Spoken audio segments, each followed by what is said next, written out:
नमस्कार दोस्तों, मैं अजीत सिंह आपका टी डब्ल्यू 0.2 पर में स्वागत करता हूं। आशा करता हूं आप लोग स्वस्थ होंगे, मस्त होंगे और अपनी पढ़ाई को अच्छे से कर रहे होंगे।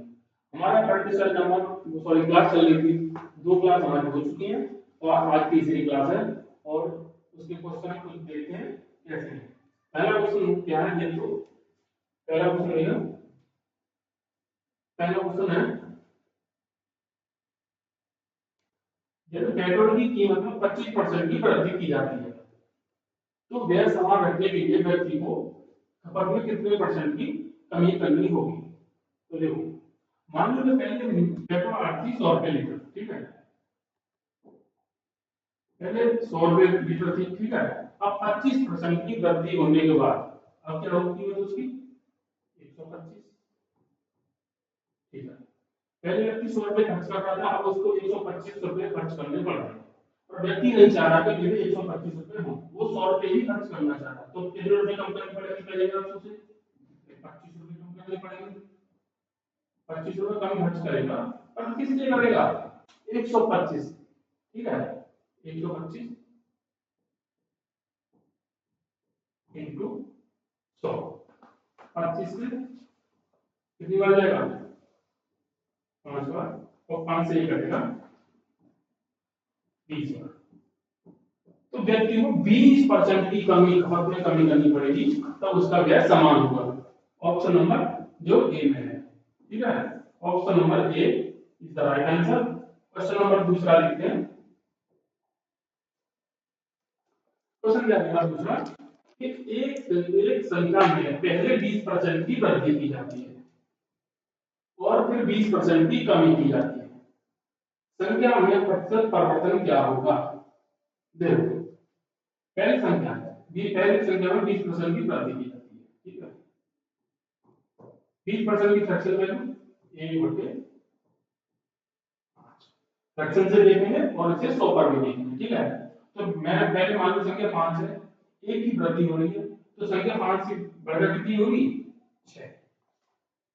अब अगली लाइन में क्या होगा, फिर 20% की कमी की जाती है। देखो पहली संख्या कितनी है 5, अब वो कमी की बात कर रहा है तो 5 में एक की कमी तो कितनी बचेगी संख्या बचेगी अपनी 4। 5 का 5 होना 25 और 6 का 4 होना 24। तो देखो यहाँ पे पहली संख्या थी 25, अब कितनी है 24, कितनी की कमी हुई यहाँ से यहाँ तक -1, एक की कमी। तो देखो एक की कमी है भैया किस पे 25 पे और इंटू 100, इससे करेंगे कितनी बार 4। तो सीधा सीधा दिख रहा है यहाँ पे कमी हो रही है, वो भी कितने परसेंट 4%, जो कि ऑप्शन नंबर हमारा ए में दिया है। इसका दूसरा मेथड देखते हैं एक बार।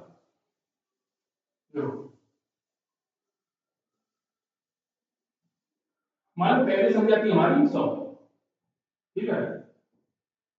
अब वो 20% की पहले वृद्धि कर रहा है तो कितनी होगी 120, ठीक है। फिर वो क्या कर रहा है कि फिर वो 20% की कमी, पहले वृद्धि की है फिर वो कमी कर रहा है, तो 100 में वृद्धि की तो 100 में 20 जोड़ा, ठीक है, तो 120 हुआ। अगर कमी भी होगी वही 100 में घटेगी तो अब कितनी होगी 80। अब संख्या 20% की कमी होने के बाद कितने परसेंट घटेगी 80%, ठीक है, बटे 100। 2 जीरो से 2 जीरो और 12 से 8, 12 के 96। पहली संख्या कितनी थी हमारी 100, अब कितनी 96, कितनी कम है यहाँ पे अभी 4 ही कम है, ठीक है। दोनों तरीके बेस्ट हैं, कोई से भी तरीके से आप कर सकते हो। अगला क्वेश्चन देखते हैं। क्वेश्चन नंबर 3 क्या कह रहा है कि किसी शहर की जनसंख्या 5% दर से बढ़ रही है, 2 वर्ष बाद शहर की जनसंख्या कितनी होगी यह वर्तमान जनसंख्या 16,000 है। पहले 5% वार्षिक दर से बढ़ रही है, ठीक है, 5%। फ्रैक्शन कितना हुआ 1/20। ठीक है, बढ़ने की बात हो रही है, संख्या हमारी 20, एक बढ़ेगी तो कितनी बनेगी 21, 20 से कितनी हो रही है 21, 2 वर्ष लगातार 2 वर्ष हो रही है तो हमें 2 बार करना पड़ेगा, 2 बार फ्रैक्शन 20 से फिर 21। ठीक है, 20 इंटू 20 400, 21 इंटू 21 441। अब देखिए ये वर्तमान जनसंख्या है 400, और क्वेश्चन में कितनी दे रखी है वर्तमान जनसंख्या 16,000, तो इस 400 को 16,000 के बराबर रखूं,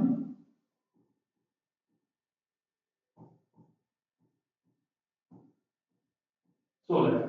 ठीक है, 2 जीरो से 2 जीरो, और 4 से ये कटेगा आपका 40 बार, मतलब एक की वैल्यू यहाँ पे कितनी आई 40।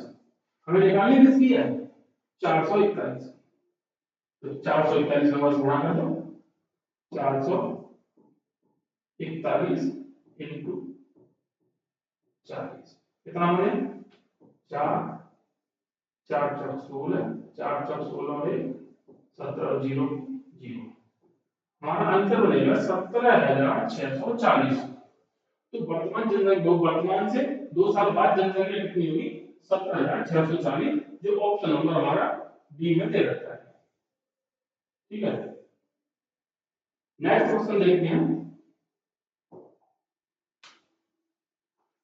किसी धनराशि से 35% घटाने के बाद शेष से पुनः 25% घटाने पर 4335 बचते हैं, तो वास्तविक मूल्य क्या है।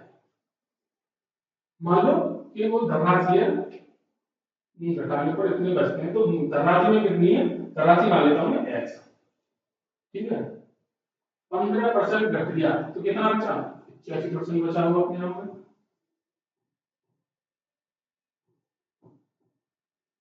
और फिर उसमें से शेष फिर 25% दोबारा घटा रहा है, तो फिर कितना बच रहा होगा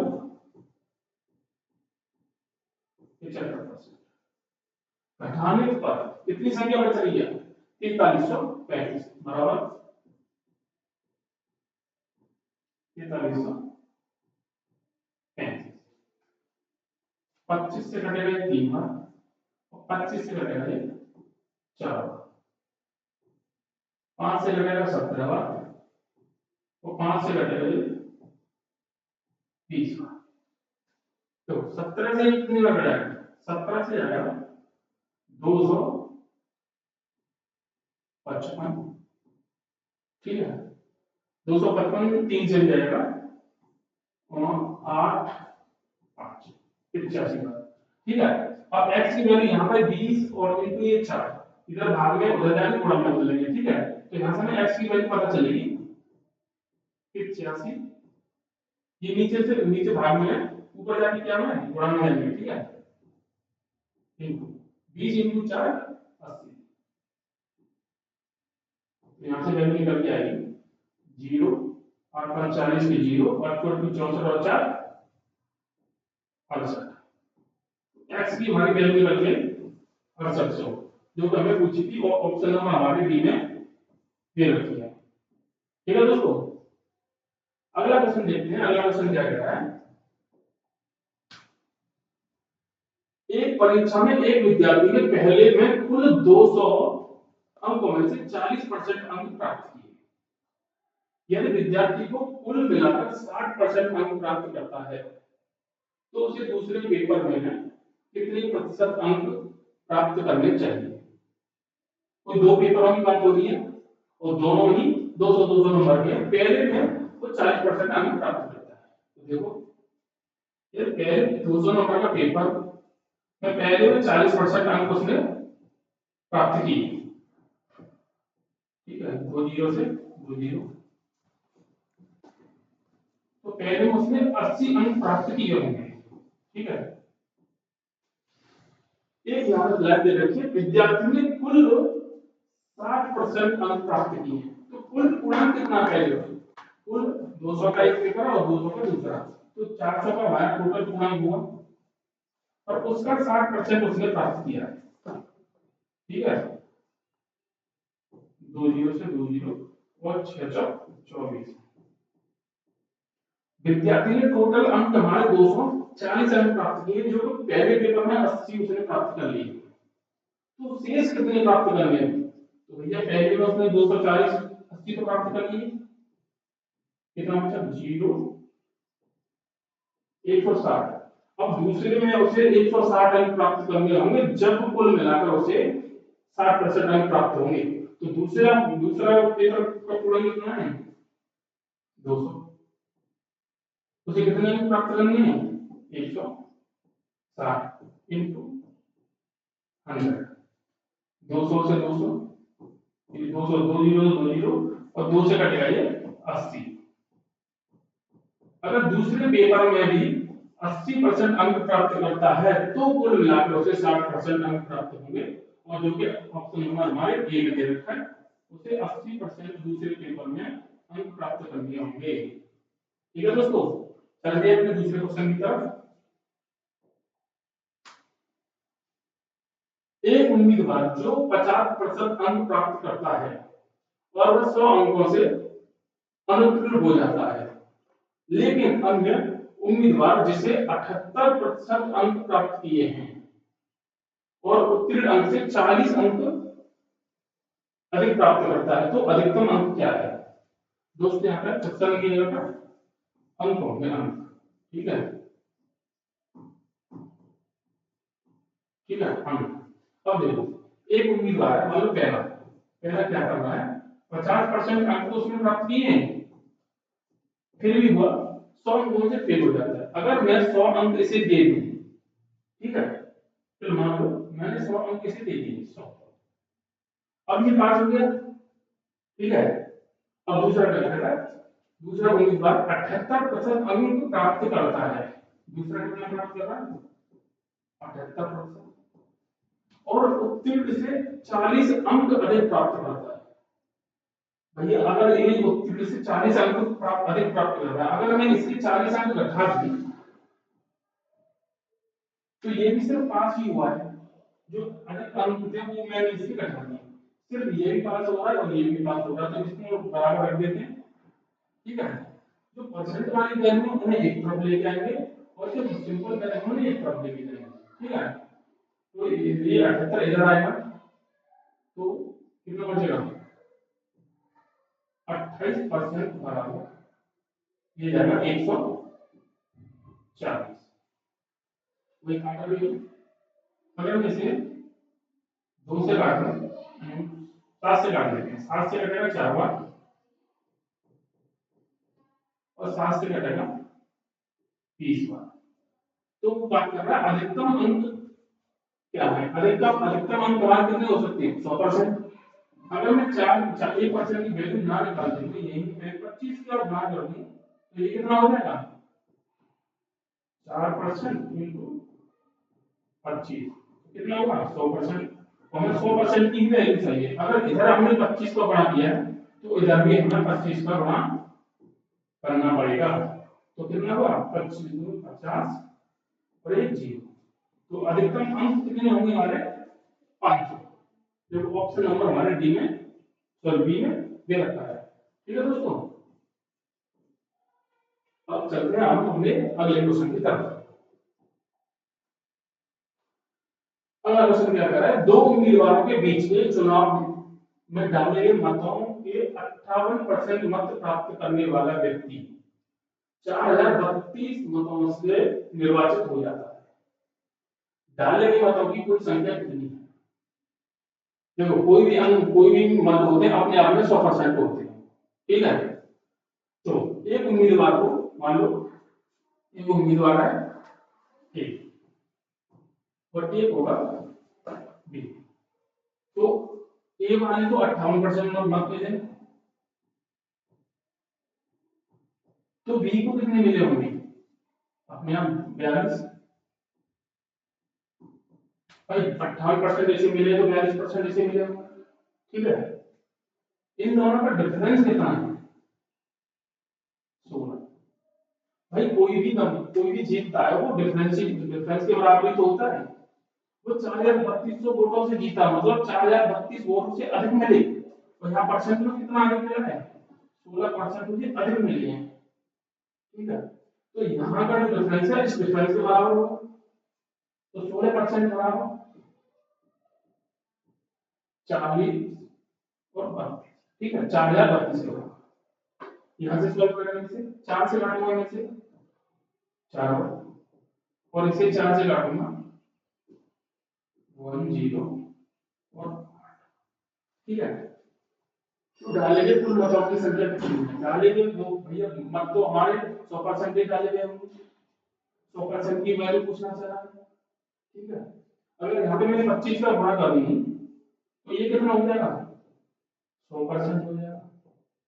तो इधर 25 का गुणा किया है तो इधर भी हमें 25 का गुणा करना पड़ेगा। तो देखो इधर 25 का मैं गुणा कर दूं, ये बनेगा तुम्हारा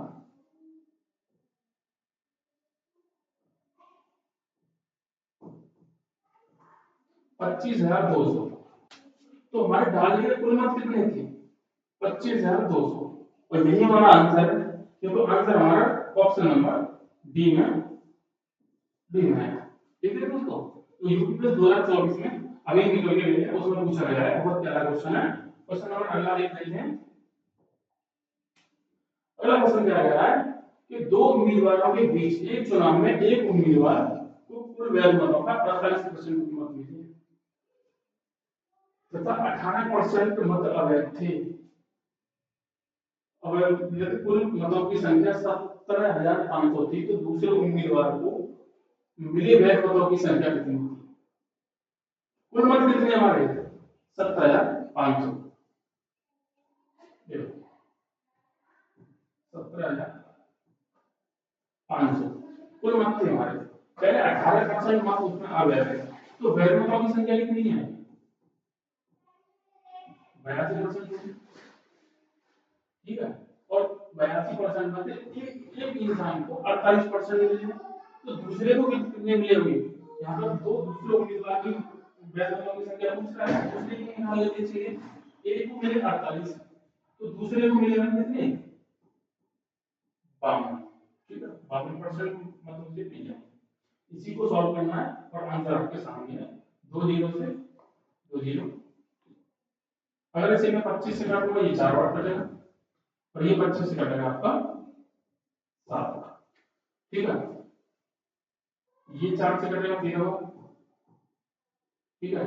और ये 13 सत्ते 91 और इंटू 82 गुणा 2 9 दूनी 18 और ये कितना बनेगा 8 1 8 और 9 8 72, 2 6 4 7 7462, ठीक है। दूसरे इंसान को कितने मिले होंगे, 7462, जो ऑप्शन नंबर हमारे डी में है, ठीक है। अगला क्वेश्चन देखते हैं बच्चों। अगला क्वेश्चन क्या कहता है, यदि एक व्यक्ति अपनी आय में 12% की बचत करता है, एक वर्ष के बाद उसकी आय में 25% की वृद्धि होती है, ठीक है, लेकिन अभी भी वह उतनी ही राशि बचा पाता है, तो उसके व्यय में हुई प्रतिशत वृद्धि ज्ञात कीजिए। देखो मान लो एक व्यक्ति है ए, उसे अभी 100 रुपये को कमाना है, ठीक है, और 12% की वो बचत कर रहा है, मतलब 12% वो बचा रहा है, 12 रुपये बचा रहा है, तो खर्च कितना कर रहा है, 88 रुपये, ठीक है। अब एक वर्ष के बाद क्या होता है कि उसकी आय में 25% की वृद्धि हो जाती है, ठीक है। तो कितनी आय कितनी होगी, 125, लेकिन वह अभी उतनी ही राशि बचा पाता है, पहले बता, पहले कितना बचा था 12, तो अब भी वो 12 ही बचा रहा है, ठीक है। अब बल को खर्च कितना कर रहा होगा, 113, ठीक है। पहले भी 12 बचा रहा था, अब भी 12 बचा रहा है, तो उसका खर्चा बढ़ गया, मतलब 125 रुपये में जो 12 रुपये बचा रहा, तो खर्चा कितना कर रहा है, 113 रुपये। देखो पहले खर्चा कर रहा था हमारा 88 रुपये, अब कर रहा है 113 रुपये, तो कितना खर्चा बढ़ा उसका, 25 रुपये, 25 रुपये उसने खर्चा बढ़ा दिया तो, ठीक है। किस पे बढ़ा है 88 इंटू 100। देखो 4 से कटेगा 22 और 4 से कटेगा 25। 25 इंटू 25 625। 11 से भाग करो फिर 22 दूनी 44 कितना बचा 1 कितना आ जाएगा 8 पॉइंट 28 पॉइंट कुछ करके आएगा जो कि ऑप्शन नंबर हमारा सीधा डी में मिलता है 28 पॉइंट करके एक ही ऑप्शन है डी और हमारा यही आंसर होगा। ठीक है आगे सॉल्व करने की जरूरत नहीं है। क्वेश्चन नंबर अगला देखो। अगला क्या कह रहा है एक संख्या के 2/3 के 3/8 का 1/5 20 है तो उस संख्या का 60% कितना होगा। देखो संख्या मान लेता हूं संख्या को x और क्वेश्चन को ध्यान से पढ़ेंगे कि एक संख्या के 2/3 पहले 2/3 ठीक है 2/3 से 3/8 इंटू 3/8 के 1/5 इसका भी 1/5 कितना है 20 बराबर 20। बस x की वैल्यू निकाल लो 3 से 3 खत्म ये 2 से ये 4 बार ठीक है और यहाँ ये भाग में उधर जाके गुणा बन जाएगा तो x की वैल्यू निकल के आएगी अपनी 20 5 चौका 20 और ये ऊपर जाके गुणा में चला जाएगा। ठीक है x की वैल्यू कितनी निकल के आई 4। अब क्या करेगा उस संख्या का 60% कितना होगा बस सिंपल सा 400 का 60% निकालना है। 2 जीरो से 2 जीरो और ये आ जाएगा आपका 240। तो आज हमारा इसका आंसर होगा 240। ठीक है आज के लिए दोस्तों इतना ही मिलते हैं अपनी नई क्लास में अगले दिन और आप अपनी पढ़ाई को ऐसे ध्यान से करते रहिए।